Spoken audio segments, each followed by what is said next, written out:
Welcome to the Fitness Industry Success Show. Ideas, inspiration, and interviews to take your fitness business to the next level.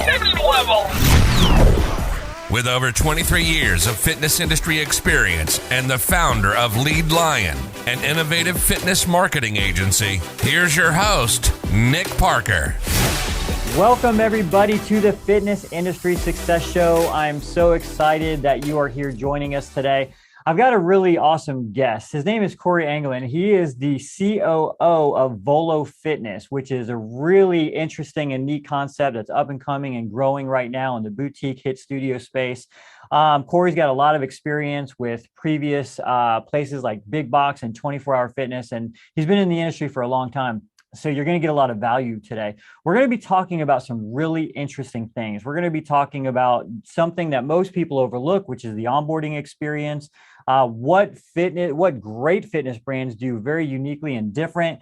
We're going to talk about a couple of social platforms that you're probably not thinking about and underutilizing. And then also what Big Box has learned from studio fitness. And he's going to give us a unique perspective on that. But before we kick off the show, Cory, welcome. Thank you so much, Nick. I should travel with you and just let you do my intros whenever I speak. Yeah, that sounds good. I got you covered. How about we just record them and I'll do a voiceover for you. I'll take that too. Sounds good. So listen, today we're going to dive in, and I want people to get to know you a little bit. So we'll dive into more of your professional background in a minute. But before we do that, you know how we do on the show. We're going to play a game. We're going to play 2 truths and 1 lie to get to know Cory on a more personal level. So the way that this works is, Cory, you're going to come up with 2 things that are true, 1 that's a lie, and I have to guess which one's the lie, and you got to throw us and the audience a curveball, see if we can misguess. I love it. So are you ready? I am ready. What do you got? So first up is from ages 20 to 25. I was actually a stand-up comic before I entered the fitness industry. Okay. Are you ready for number 2? Yep. So number 2 is that I actually invented my own fitness product and appeared on QVC, which is like a home shopping network.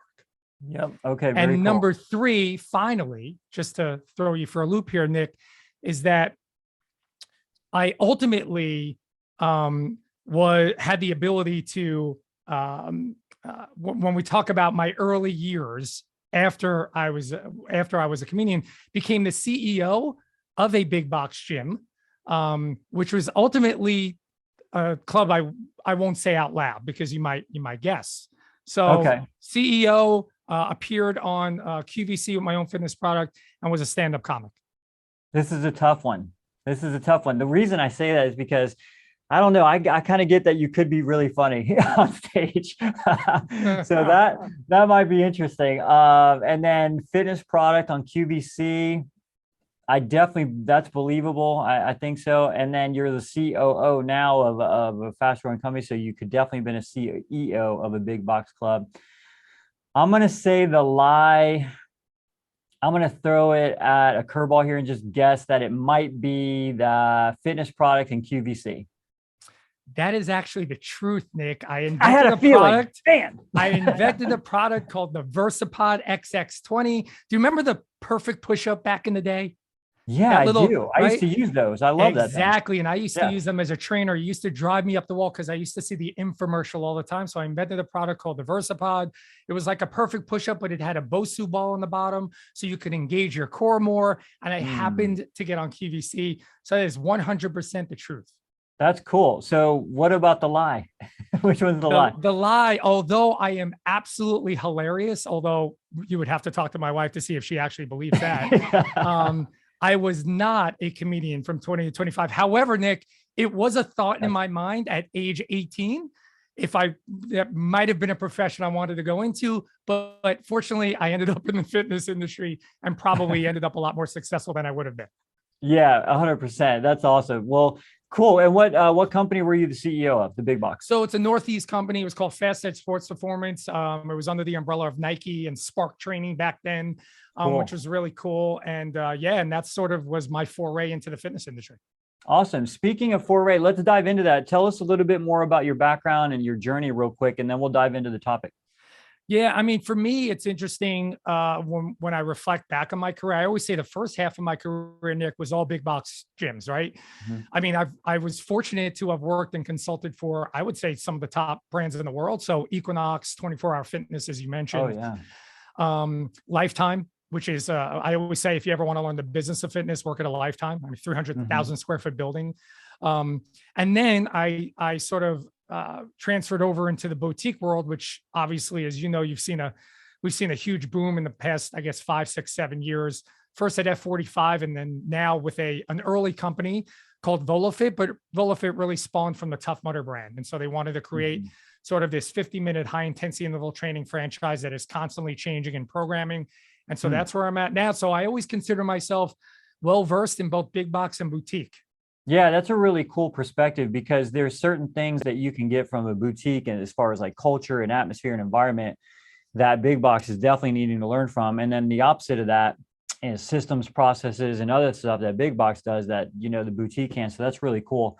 Well, we've got an interesting show for you guys today, and I'm glad you're here to listen to this because it's going to be very informative and refreshing.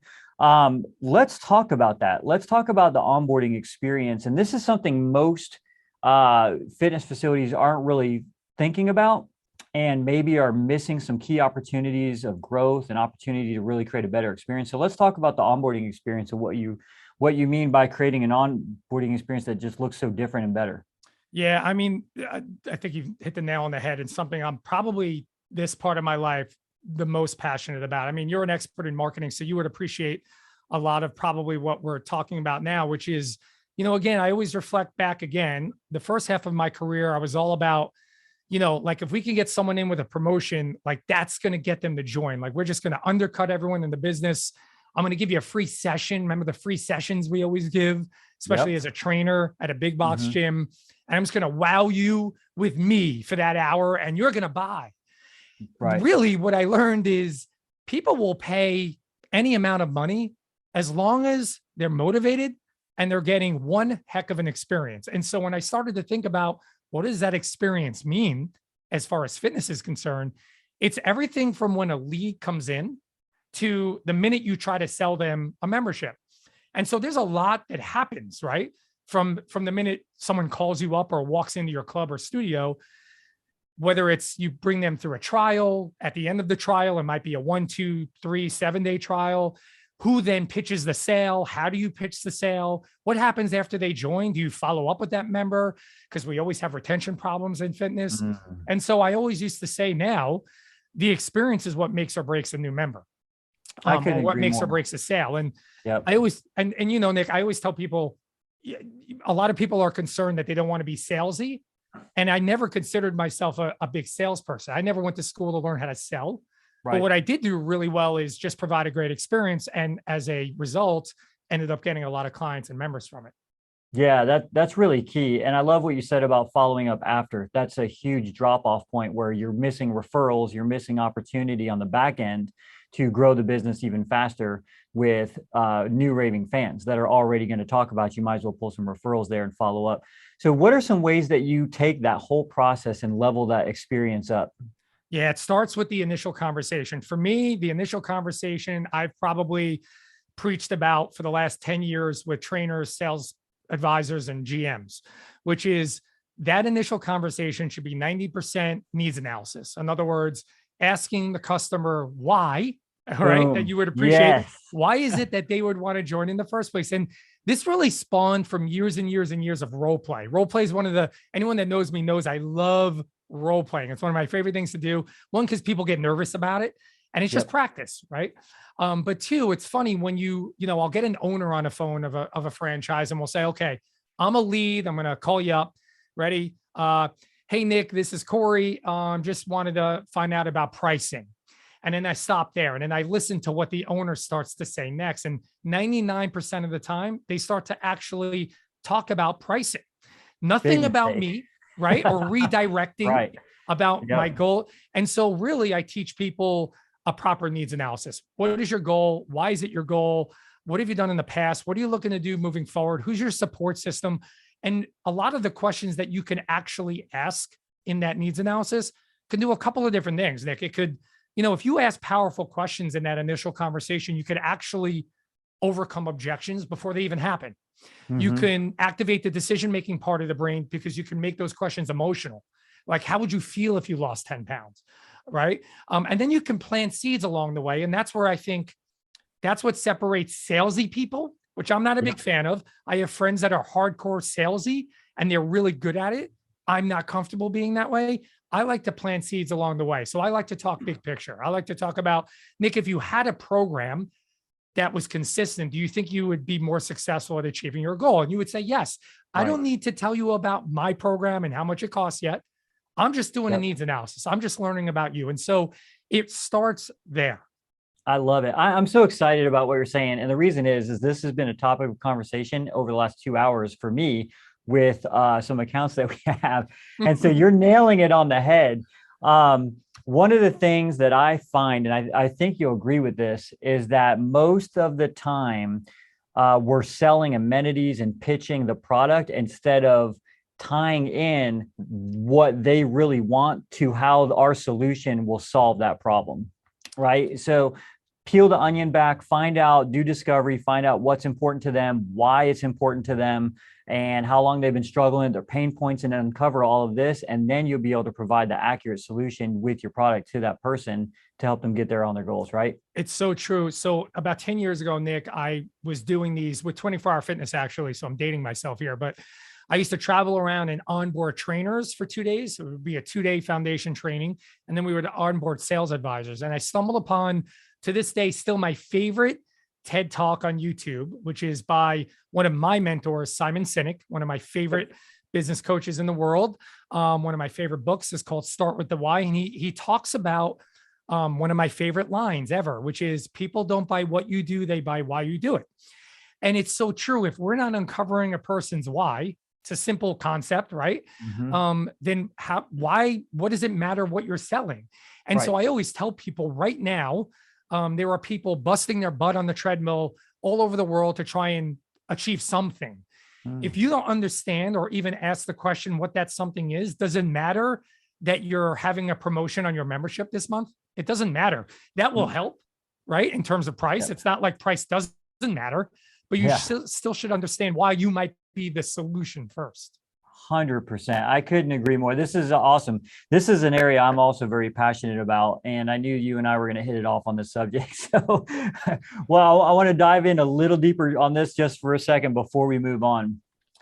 One of the biggest mistakes that most people on the front end, whether it's front desk staff, training staff, or anybody who's the first point of contact, customer facing, whether it's a phone call or front desk, is that their mind is thinking, I have to sell them something instead of I need to help them. And there was a recent study that came out, and it said that I think it was 50% of people would rather text message an ex or cancel their Netflix account than to actually exercise. And it's not that they don't want the end result, it's they don't want to do the journey to get there. So you're doing people a huge disservice by not being the one to consult and coach them through the process to get them to the other side, to get them signed up, to get them on the right program, and to move them forward. So I love what you're talking about here. This is like I met my twin. You're exactly right, man. This is what you and I preach to owners, GM. I mean, and it's so interesting. And so I always consider myself nowadays, I would say, again, the second part of my career, more of a philosopher when it comes to sales. I always say I never teach sales. I teach the philosophy of sales, meaning I always like to think about what is the customer thinking? Because to your point, we're so worried about what we need to do. And listen, I get it. I've been in every role possible in the fitness industry. And so the owner or the GM is like, you got to make 3 sales today. You got to make, and it's on the whiteboard, right? And it's at the end of the day, you're like, oh my God, I got to like put a number there. And I'm and so then everybody afraid. Has commission breath, right? oh my God. Yeah. But those are nightmares. I'm thinking back, but it's true. Right. And so I get it. A lot of it's emotional. There was a turning point for me early on in my career when I never worried about price. I really just worried about having an honest conversation with someone to, again, part of that journey, which is I my first ever professional athlete. His name was Vinny Testaverde. He was a famous quarterback. Started with the Tampa Bay Buccaneers, and then really was known for working as the quarterback for the Jets. Unfortunately, I'm not a Jets fan, but I remember this was early on, and I was like, wow, I was, going to train Vinny Testaverde. And I remember him asking me, Nick, how much is it for 10 sessions? Now, at the time, I was charging like $100 an hour. That's a lot, right? That's a lot of money for me. And so the question was, how much is it for 10 sessions? My answer should have been $1,000. He asked the question, how much is it for 10? Basic math, 10 sessions times $100. Yep. But my answer was, well, Vinny, it's $100 a session. And Nick, do you know why I didn't answer $1,000 and I said $100 instead? You were scared to give the price? I was scared. And what I learned early on was it does not matter what you think. No. It does not matter how you feel or what you think. It matters what the customer feels and thinks. And so I stopped thinking about being scared of price. And I just really pitched what your journey was going to be like. And that sort of took the edge off being, salesy in a sense. Yeah, no, 100%. I love it. And a lot of times, if you're at the front desk or you're a front end employee and you're looking at these numbers and you're selling a premium price membership and you're thinking, well, I couldn't afford that. Then you're putting that block mentally in your own head. And for them, they're like, I'm ready to give you my card. Please just tell me the price. Yeah. And you know what, this, you remind me of a really interesting time when I first got to 24-Hour Fitness. They were the largest club in the country. They had 434, I think, clubs at the time.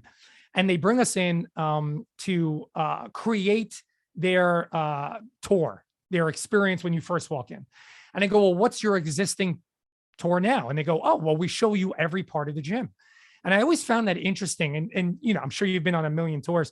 I call that the museum tour, where they just literally show you every single space in the gym, which is ironic because the average person really only uses two areas of the gym. Like I use the strength training area and the cardio area. I could care less about the pool. I could care less about and so we made one change, and it was this. Nick, if you walked in for the first time to a 24-Hour Fitness, I would simply ask you, Nick, what one area of the gym do you want to see first? That's it. And whatever your answer was, this is how profound it was back then. Yeah. I would actually take you there. Right. But when you go figure, right? Exactly. When you think about how the customer feels, well, now they feel better because they're at least going to an area that they want to see. And that sets the tone for the rest of the experience. I love it. It's a customized tour. It's a tour that's about them instead of me pitching my product that I'm so proud of. It's, hey, what do you need? How can this serve you better? Absolutely. I love it. 100%. Well, let's talk a little bit about, you said fitness brands do things differently than everybody else. It's kind of the purple cow mentality. What do you mean by that?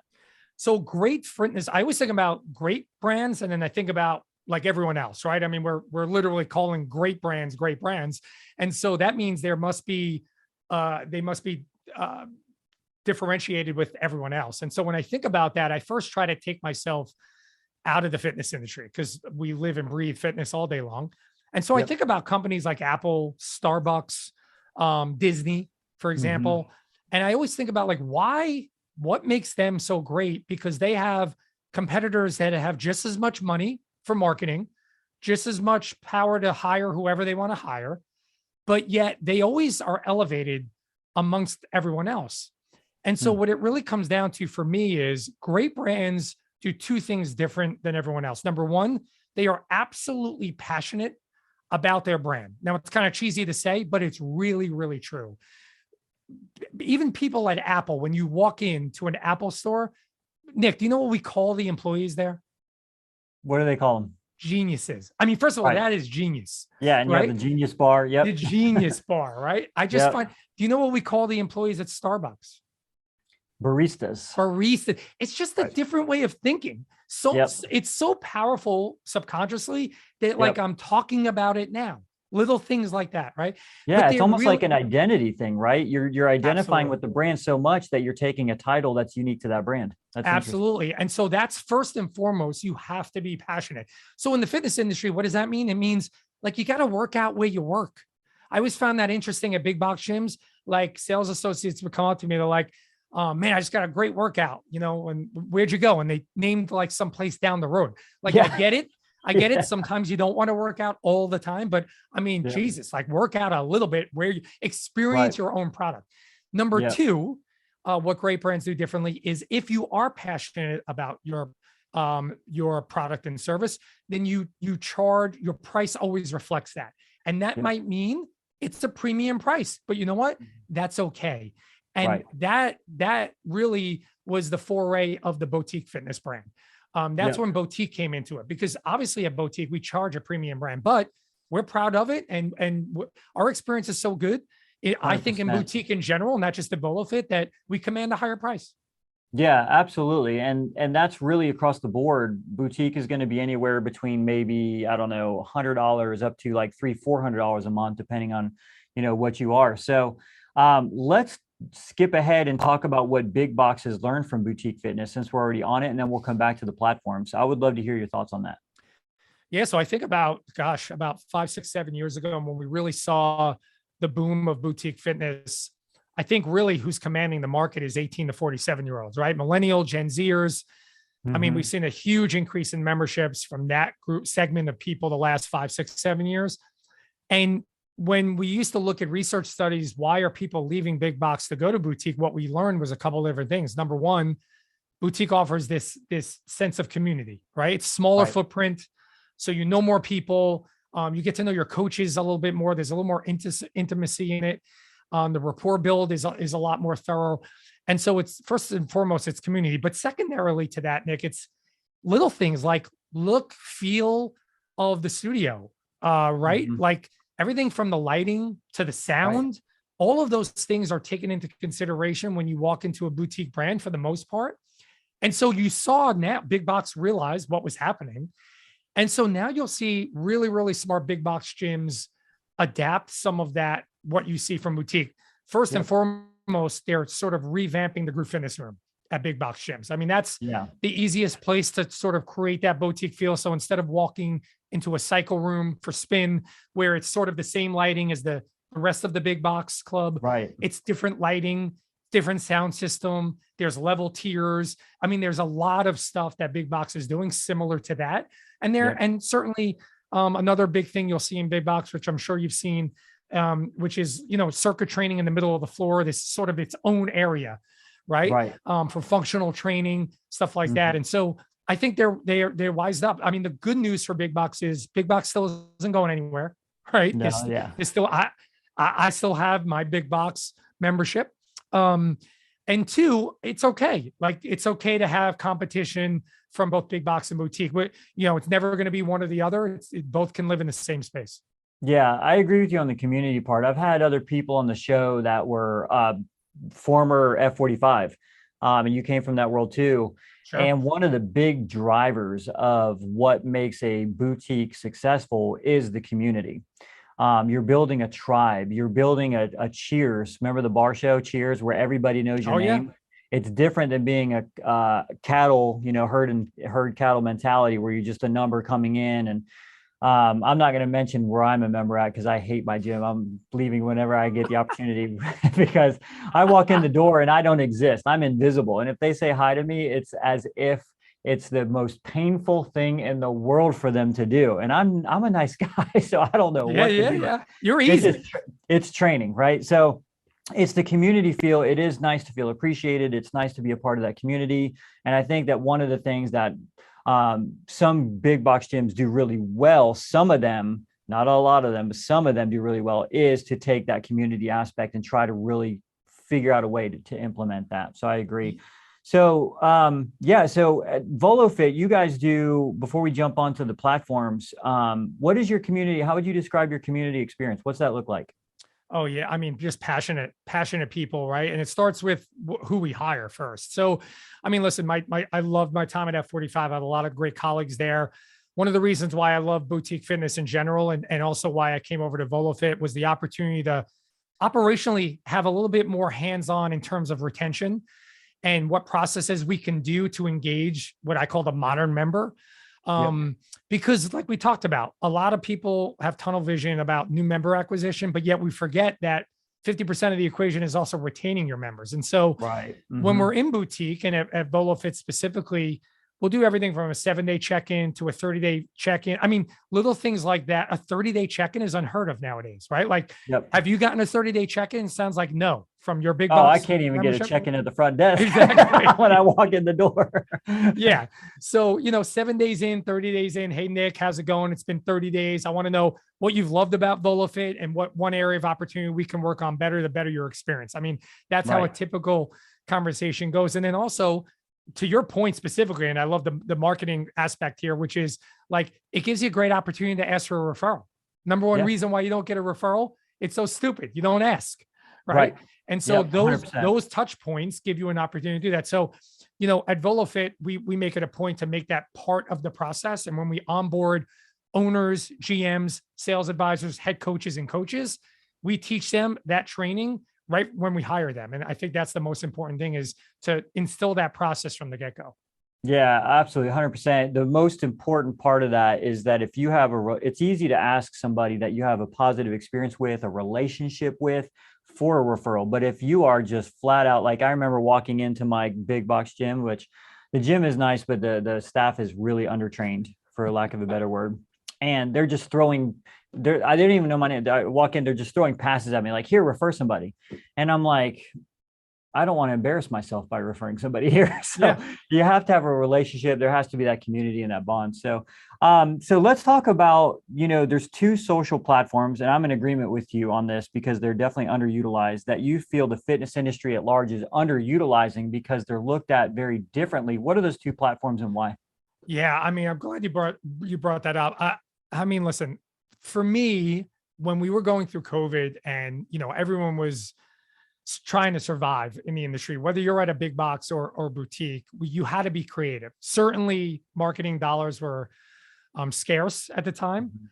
And so you had to be creative. And so social's a natural place to look where you can be organic, spend a little bit less dollars.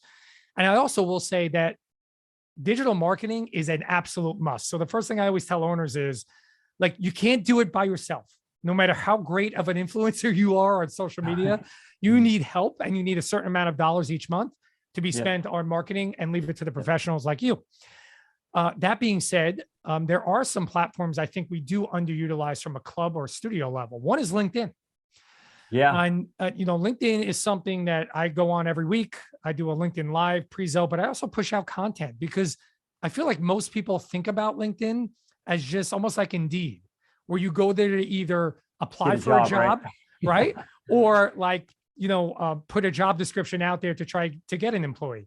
But it's unbelievable. When you think about LinkedIn, Nick, where else can you're in Orlando. So where else can you in the search engine on LinkedIn put in, companies in Orlando? Up will pop probably 75 different companies, all in your surrounding community. You can then click on people that work at that company, and you can text message them, essentially message them for free to try to get them as a lead. Where else can you do that? I mean, that's insane. And so absolutely. And so that's why I'm so passionate about LinkedIn. The second platform, Nick, is YouTube. And it's not like no one's ever thought about being on YouTube, but certainly influencers in fitness are on YouTube, and they do it very well. But I would argue you don't really see a lot of big fitness companies on YouTube. In fact, I really don't see any. I see more individuals, right? And so I get it. You got to create a channel and you got to create content, but it's really not that hard. It's not. Right. And it's the second largest search engine in the world. And so it gives you the opportunity as a club owner to put out a little bit longer formatted video, 4 minutes, 5 minutes, 9 minutes, whatever it is. And it works. And so, when I talk about social, we get it. Instagram, Facebook, you have to do that, but there are still things out there that you can use. Yeah, I think one of the things that a lot of the big box brands are missing right now is that brand authenticity, where they're building that relationship with their community, with the members, with the people through video. And YouTube is a really great way to do that. It used to be, hey, you own this gym, and it was about the gym. Now it's about the people behind it. And people are associating even the largest brands. I mean, you could right now name the top 10 brands and probably name the CEOs and probably their Instagram accounts, right? So it's important to have that intimacy with a brand. And, I love your YouTube idea because you could put trainers on, front desk staff, sales tips, information video, fun things, challenges. I mean, it's endless on what you can put on there and really create what's called edutainment, which is educational entertainment videos. I love it. So, and I was going to say, the biggest transformation I went through when I was learning about different social platforms is that, I was like, man, I need like a $4,000 camera. How do I edit it? Like it Right. just be you and organic and use your iPhone. I mean, I have an iPhone 13 Pro Max. It's unbelievable. And I have a $3,000 camera. I hardly ever use the camera. I'm using my phone half the time. And so that's a big misconception. Yeah, 100%. You don't need to be perfect. And it doesn't, the most watched videos are the ones that have no filter and they're shot on a phone. Those are the most watched videos. Yeah. So sometimes like I have to catch myself and I'm saying, you know what, I'm going to dumb down the production because otherwise it's too produced. So anyway, but hey, if people want to, thank you so much. If people want to get a hold of you or learn more or connect with you, how can they do that? Yeah. The best way is at Cory Fit, KORYFIT. You can find every link, everything about Volo Fit and what I do and some trends in the industry there. So yeah, much awesome. Appreciated, Nick. Great job on what you're doing and always love like-minded people in the industry. Yeah, absolutely. I feel like you and I are kindred spirits on the process, experience, and sales side for sure. There's no question about it. So, and for those of you guys listening, I'll make sure to link some of Cory's stuff in the show notes so that way you can connect with him if you want to connect with him. Thank you, Cory. It's been awesome and a pleasure. I feel like we've learned so much. Remember, the more you know, the more you grow. So like, share, and subscribe to the next level of success in your fitness business. And until next time, we'll see you soon.